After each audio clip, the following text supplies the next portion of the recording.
Welcome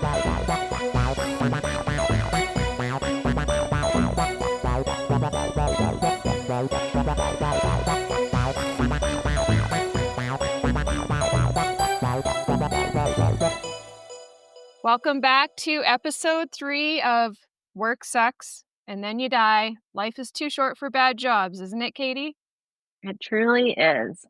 Today we are talking about hustle culture, and not in a way where we support hustle culture, but in a way where we're trying to do things differently at DNA. We're trying to demonstrate that you can be successful and build a product of value and not have an entire team that's burnt out because you're trying to build something quickly that has value and take it to market and all the things that are associated with that. Katie, I know you got lots of thoughts on hustle culture. What are you thinking? I do. I also was working on a blog post for our website on it this week or past week. So definitely some new thoughts have come up on it as well, just doing some research for that. But I just think, I don't know, especially like to kind of reference our last episode with LinkedIn, it's all over LinkedIn in terms of like the messaging that people have as entrepreneurs, as founders, as anyone who wants to be perceived as successful on that platform or Mhm. any, networking event I go to. Even over Christmas, I had meetings with people and they're just like, "Oh, are you busy right now?" And I was like, "No, it's like Christmas. No one's getting back to me." So like and they're like, "Yeah, I haven't stopped working." And like they're just like it just feels like it's a competition that like Mhm. no one wants to admit that they're not hustling 24/7 because they think it's like a negative reflection of themselves, and I would just love to create a safe space where everyone can admit that they don't have to work Yeah, 24/7 to be successful, and there's other areas of our lives that deserve attention, yeah. and taking breaks and resting is okay, like, there's nothing lazy about it.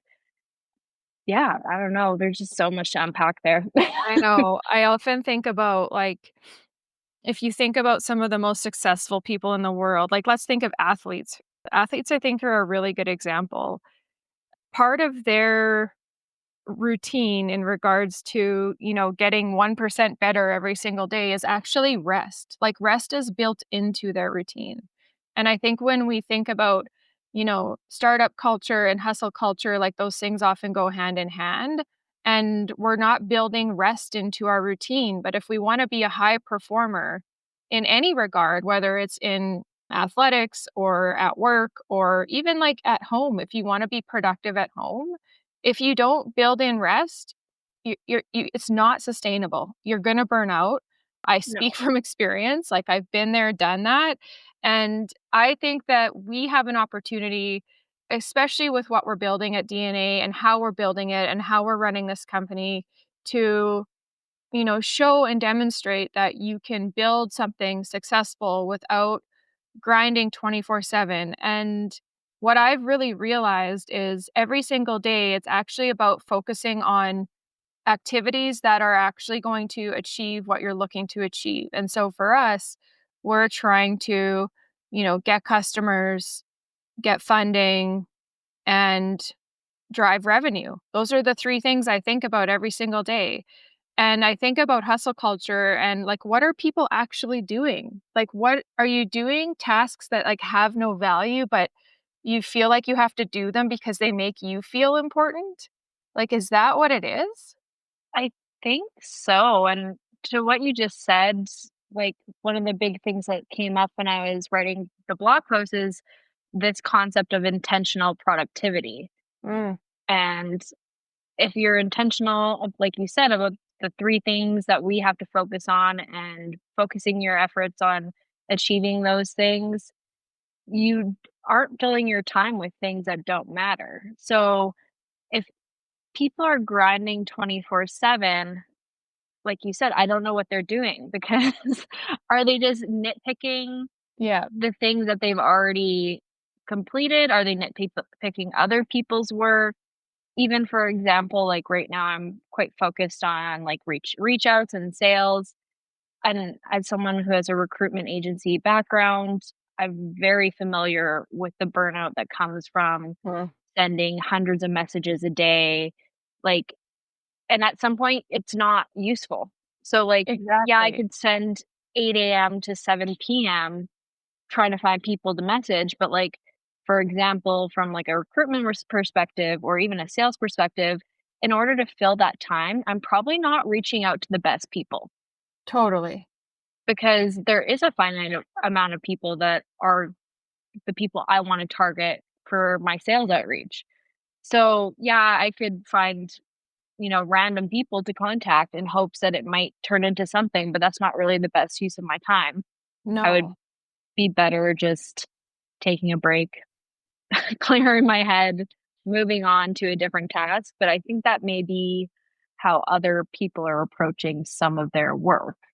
Yeah, like, I think about how many times I've already redone our pitch deck, and, like, that was because of feedback or, like, every time I share it, someone has feedback and I go and tweak it. But in all honesty, like, I could spend weeks redoing it. Like, I look at it and think, oh, it's like, Mhm. but is that a good use of my time? If I spent weeks redoing the pitch deck only to then like our pitch isn't changing. Our purpose Yeah. and our mission and our vision and the platform, like those we're well on our way. And so for me, maybe my time is actually better spent practicing telling the story out loud 4 or 5 Mhm. times versus getting so caught up in the details of, like, what is in the deck and what does it say and what are my speaking notes. And so I just think it's really like, I like this intentional productivity. It's about really getting intentional about how you're spending your time, understanding what your goals are, and making sure that the time you spend on whatever it is you're doing is actually gonna help you achieve those goals. And Mhm. so, for example, like, I think some really valuable things that we do right now are, spending time and effort on our partnership contracts that we put in place because those are actually helping us get to our goals. Spending time and effort on contracts that we're working on because those are helping us get to our goals. And so, yes, that's paperwork and that's kind of like maybe menial task work, but it's required to actually move something forward, Mhm. to generate momentum. I think that's what it is. I think that, this hustle culture perpetuates doing meaningless tasks that actually don't generate momentum for your company. But for some reason, maybe you get a dopamine hit, so it like generates momentum internally for you. I don't know. I don't know the science behind it. I don't know, and, like, everything you're saying reminds me of that saying, "Perfection is the enemy of progress." Yeah. Like, that your example of the pitch deck, and there's so many other areas within work I feel like people get hung up on, like, getting it right or, like, it spending hours on something that needs to be done in 1 hour, and I think a lot of this behavior comes from the what's the word I'm thinking of? The, like, being busy has been, like, a Mhm. key factor of success. There's, like being busy is, like, a bragging right for a lot of people, Yes. and I think that has to do a lot with, like, how our society is, and also, like, it makes people feel important, it makes them feel Yes. like they're doing a good job, it makes them feel Yes. like some people better than other people. Like, there's, like, a lot of value that's associated with being busy. I agree. I think you're right. I think that it makes you feel important. Yeah. And and I think there's other ways to feel important. And there's other ways to communicate that people are important to you and your company, right?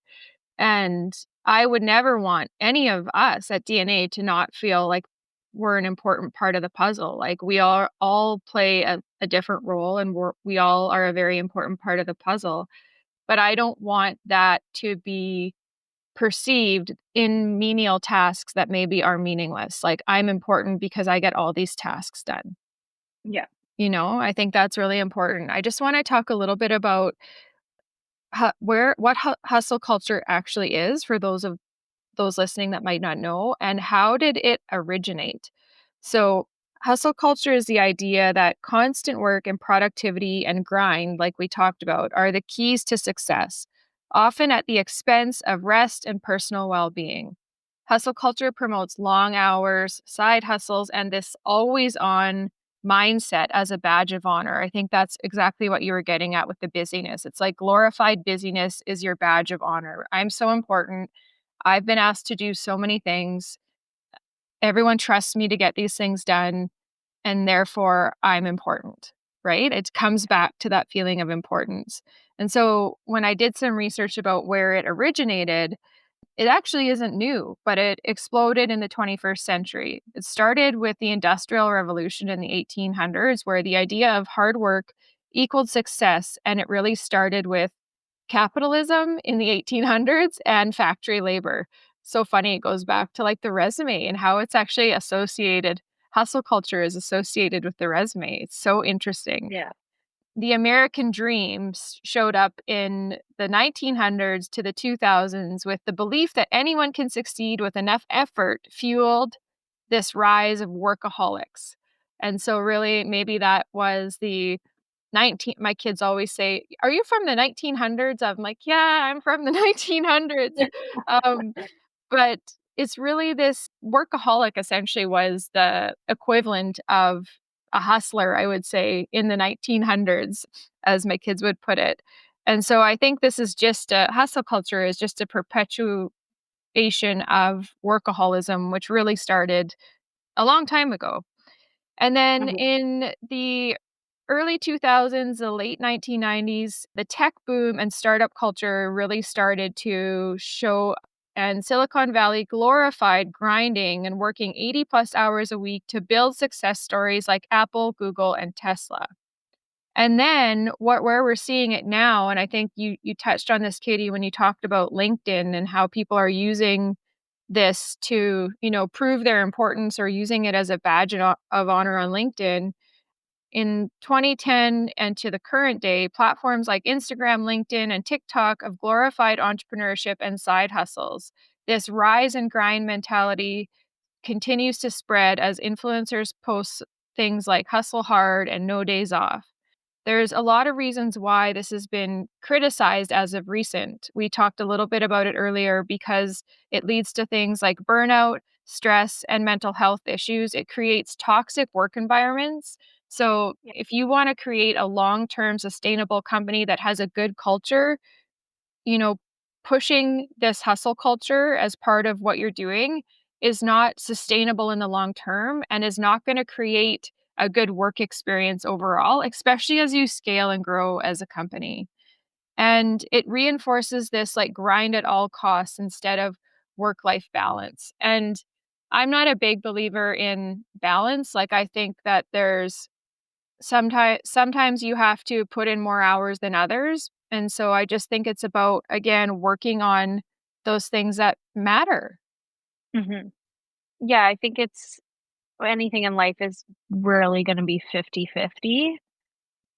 So, you can't really always depend on the 50-50 split when it comes to work and life and whatever, and I think, like you said, there are times where you need to put in a couple extra hours because there's a deadline or, a task needs to be completed, and you have to send something over to someone, but there's other times where, like, if you're having a slower week because you're waiting on feedback from someone or you haven't I don't know, for whatever reason it may be, take the rest.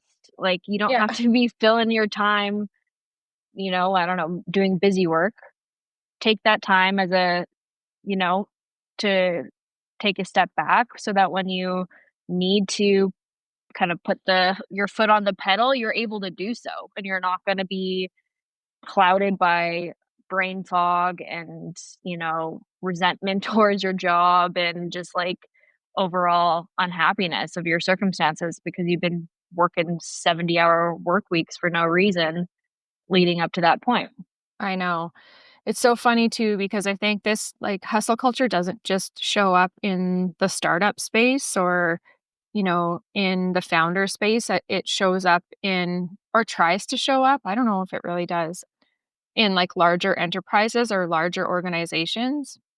And I think it presents this dichotomy of, like, there's some people that actually choose to work at enterprise because there's not a hustle culture there, and maybe they move at a slower pace, they're a long established company, there's more, bureaucracy and politics, and they're okay with that. Whereas then there's some people that are trying to perpetuate hustle culture within those larger enterprises, and I think run into a lot of frustrations because it's tough to hustle in a culture that is slow and bureaucratic, and that's kind of on purpose, and Yeah. I often see a lot of people burning out who work in enterprise because they're trying to hustle within those parameters of, like, what the enterprise really is or stands for, and so I think, like, especially when we look at, you know, what we're doing at DNA and how we're trying to create matches of people with companies that are compatible, like, this is a really important piece. I think so.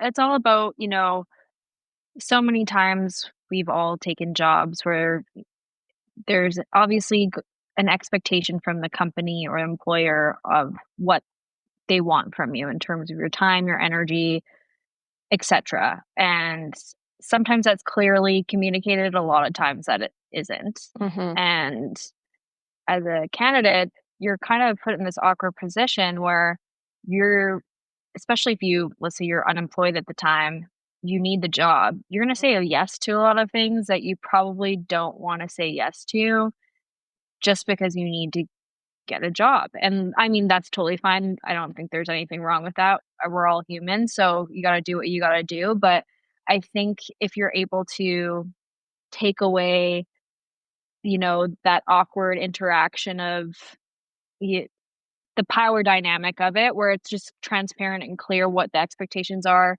on both sides, maybe people will be finding themselves in better environments rather than working somewhere for 6 months, realizing they don't like how it's operated because the expectations don't align with their expectations, and mhm, then they need to move on. And then that also leads, like you said, to toxic work environments. Employees, all it is one person it takes mhm, to be resentful of their work, to be burnt out, cranky, mhm, to be like indignant towards their coworkers because, you know, there's just different dynamics. This person doesn't work as hard as I do, but we get paid the same. And all those things that come into play when there's these expectations that aren't matched between employer and employee. mhm. And then once that negativity starts, it's just a cancer to your organization. Yeah, 100%. In your experience doing recruitment, how important was it to the companies you were recruiting for to make sure that those cultural expectations were matched? I mean, does that even I know it matters to us at DNA, and that's a big part of what we're building, but yeah, I'm just curious to know, like, in your experience recruiting, what was important? Yeah, I think it depends on the type of company. I've Yeah. worked for like enterprise level oil and gas companies, and those types of questions don't necessarily come up as often. But like when I worked with some tech companies, especially TikTok, like, there's a certain expectation of how you're going to fit in, Mhm. and they want to make sure that people, are able to commit a certain amount of their time and life to that company. Mm. And yeah, but like the thing is, it's hard to determine whether someone's truly a culture fit or a culture ad based off of interviews. Yeah, Like it I is. said, like it's like if someone really wants to work somewhere, they may be like, "Oh yeah, I'm totally cool with, eating dinner at the office every day," even if it's not something they truly are okay with. Mhm. Um, and I think people too, like if they don't have experiences with it, technically think that they'd be interested in it, but then months go by and you're just sick and tired of eating dinner at your desk at 7 p.m. on a Thursday. So it's really hard to determine in an interview process, and it's a lot of taking people's word Mhm. um, on what they're looking for, but at the same time, I think that also truly depends on how the company implements this type of work culture as well as, like, how they reward Mm, as well and show appreciation for the work that people do. So, I think where people get most frustrated is the lack of acknowledgement or reward, whether it be mhm, like a slap on the back saying, "Hey, good job," or financial compensation. Like, mhm. some people, like, really like certain types of acknowledgement, and I think that's more important to find out rather than if they're a culture fit sometimes. It's like, how do they respond to, the environment that you've created, and how can you instill in them that you appreciate them for making those sacrifices if you are expecting them to spend Yeah, 12 hours in the office every Monday to Friday. yeah, totally. Yeah, so we're seeing a rise, and this is why we're talking about it today. There's a rise of anti-hustle culture. There's been pushback against hustle, pushback against that's like a tongue twister. Pushback against hustle culture with more people embracing things like 4-day work weeks, remote work, just flexibility in your work arrangements, mental health prioritization, rest, boundaries, and just a little bit of slower living. Also, there's this redefinition of success happening where, people are choosing happiness over just financial gain. Obviously, there's this we talked about side hustles, but there's all sorts of different ways to make money now as well, and I think that plays into this anti-hustle culture is, people thinking, how do I leverage the internet to make money or supplement my income? Or, what else could I do on the side that would maybe free me up from having to work a 9 to 5 job? And yeah, I would just love to hear your thoughts on this like rise of anti-hustle culture and how do you think the workforce is going to embrace this or are they?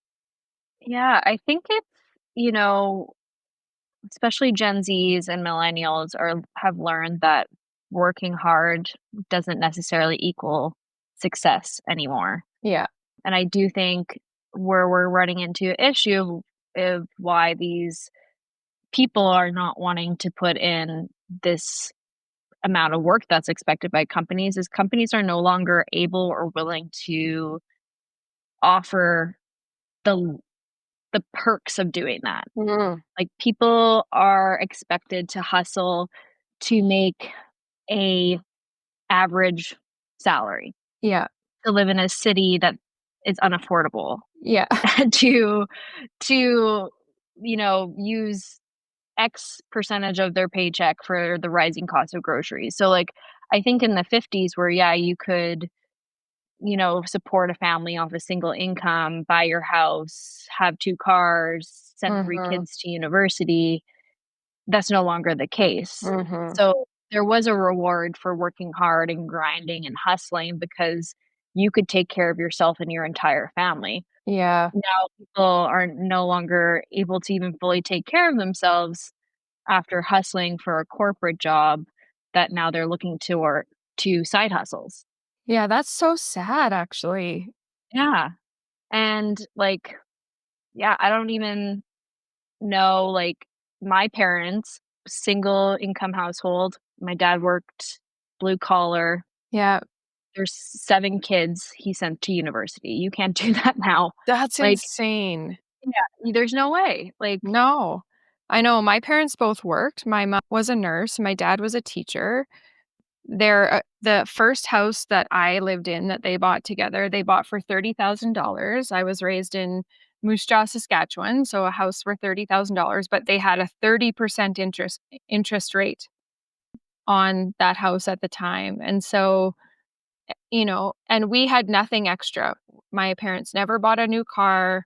We always had old used boats with horns that sounded like train horns, we we didn't live in a fancy neighborhood, we didn't go to fancy schools, but we had enough, and I never felt like we didn't have what we needed. We always had what we needed and more. We had some of what we wanted too, and I think it's yeah, actually really hard to just have a job with the cost of everything, and you just can get what you need. And you probably have debt. The amount of debt in the Canadian household debt in the Canadian landscape is astronomical. It's like for every dollar for every dollar we make in the Canadian landscape, we have a dollar 90 worth of debt. I That's the believe that. ratio. Yeah.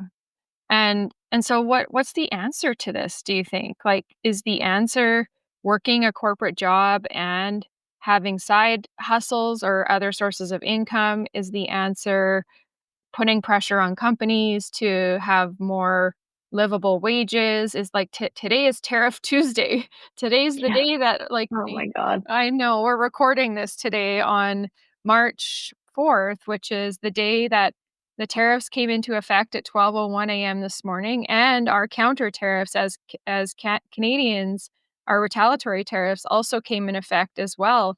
The unfortunate part is that the retaliatory tariffs are probably a must, but they're gonna cost us Canadians more money. It's the retaliatory tariffs that are really gonna get us versus the tariffs that are implemented by the US. And Yeah. we could see things skyrocket. This could send us into a depression. I don't know what the answer is. I don't I think it's a holistic approach, like, it's Yeah. not just the responsibility of one of those things. I do think especially there's certain Canadian companies or certain companies that operate within Canada that are being a little predatory in terms of not increasing their salaries. You Mhm. see it a lot in the Canadian market, especially with tech. We're being underpaid in comparison to our US counterparts by, Mhm. like, a third sometimes, Yes. if not more. I don't I'm not an economist. I'm not, like, so I don't know the true answer. I think that's one huge part to it. I Mhm. think we've kind of reached this point in life where there's a lot of luxury comforts that people Mhm. have gotten really used to, and Mhm. I don't say this in a negative way towards anyone, but we have certain expectations and certain entitlements Mhm. that we've come to, expect, and some of those things I think will have to fall to the wayside for some people, and I don't know, especially with this tariffs things. I'm in Calgary, Alberta. I live in an inner city neighborhood where $2 million homes are going up. I don't know how there's enough people in the city making enough money to afford to live in these big homes. Yeah. And I think we're gonna maybe see a lot of people have to foreclose Yeah. or Hand their sell, keys to and the bank. Yeah. yeah. So it's gonna be an interesting 6 months plus here, and seeing, like you said, if for every dollar made, there's $1.90 of debt. There's a lot of people who seemingly are doing well who will come out of this not in the best circumstances. Yeah, I agree. Oh, man. Well, I'm I'm glad we had this talk about hustle culture, Yeah. and we better not go too far down the tariff rabbit hole because we that could be a whole other podcast. It's in itself, Yeah. or an episode maybe. But yeah, thanks for chatting hustle culture with me today, Katie. Any final thoughts on or advice if people, really deep down inside want to unsubscribe from hustle culture? Like, what can they do to make meaningful action to live a more pleasant life that is not revolving around their job? Yeah, I think that a huge one is, like, none of these if you're someone who's found yourself, like, trapped in this, like, hustle culture and those expectations, it you're not gonna get out of it overnight, but I think Mhm. one huge thing is setting boundaries, like, and acknowledging those moments where you've been asked to do more and doing more doesn't serve you. Mm. Like, you're not getting paid anymore, you're not getting a promotion out of it, you're not getting recognition out of it. I think making sure that you're not getting taken advantage of Mhm. for your willingness to be a hard worker is a Mhm. huge thing, setting boundaries, and I always say to myself in those moments is, "If I can't take care of myself, I can't take care of anyone else." So, like, Mhm.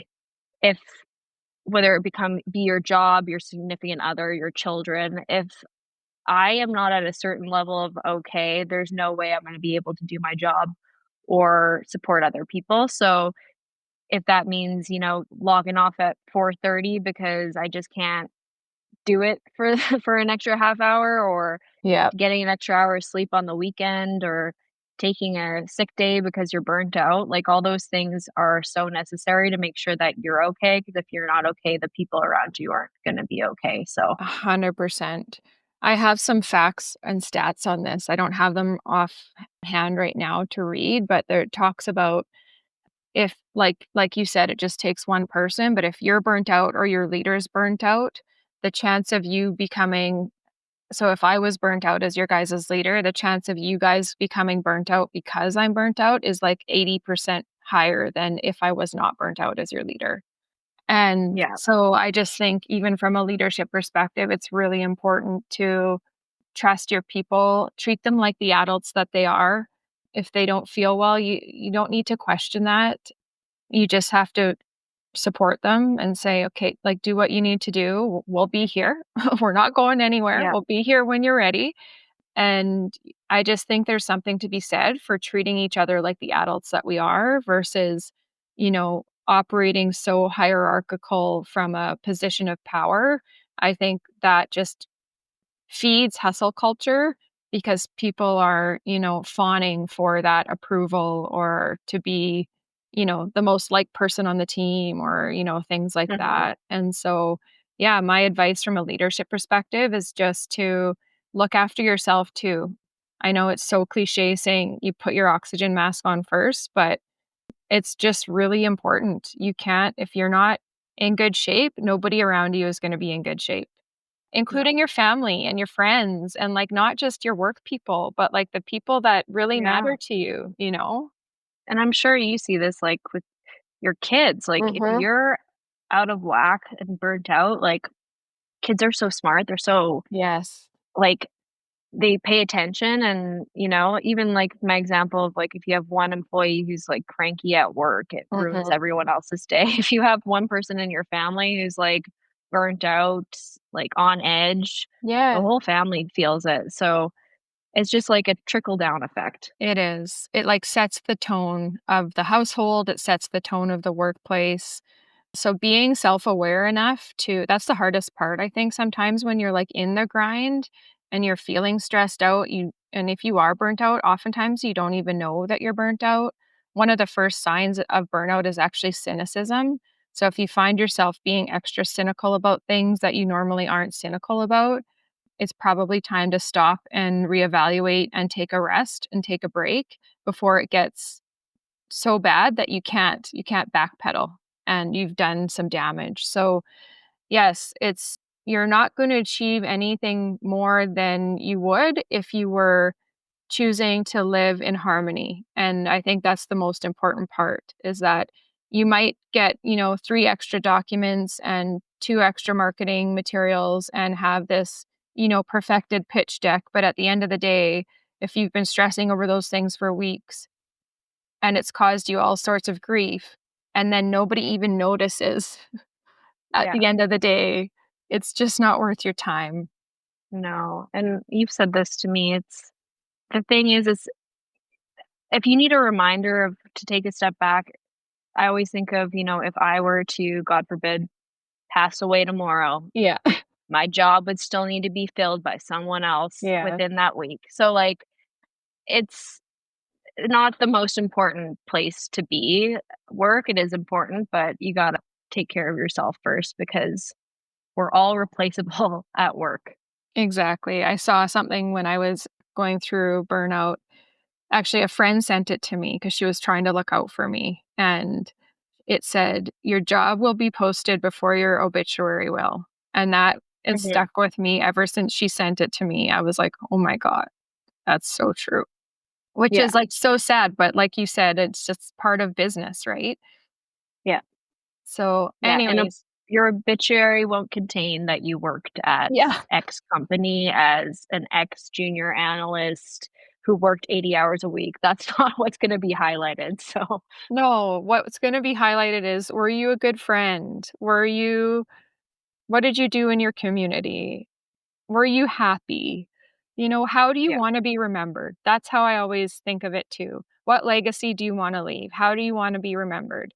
Do you wanna be remembered as this analyst who hustled and gave everything else up, or do you wanna be remembered for living a really fulfilling life and positively impacting those around you, including your community and your colleagues, you know? Yeah, 100%. Yeah, so think about that. What is your legacy? How do you wanna be remembered? And live your life the best you can despite the costs of everything accordingly. Thanks for tuning in, everybody. We'll catch you on the next episode.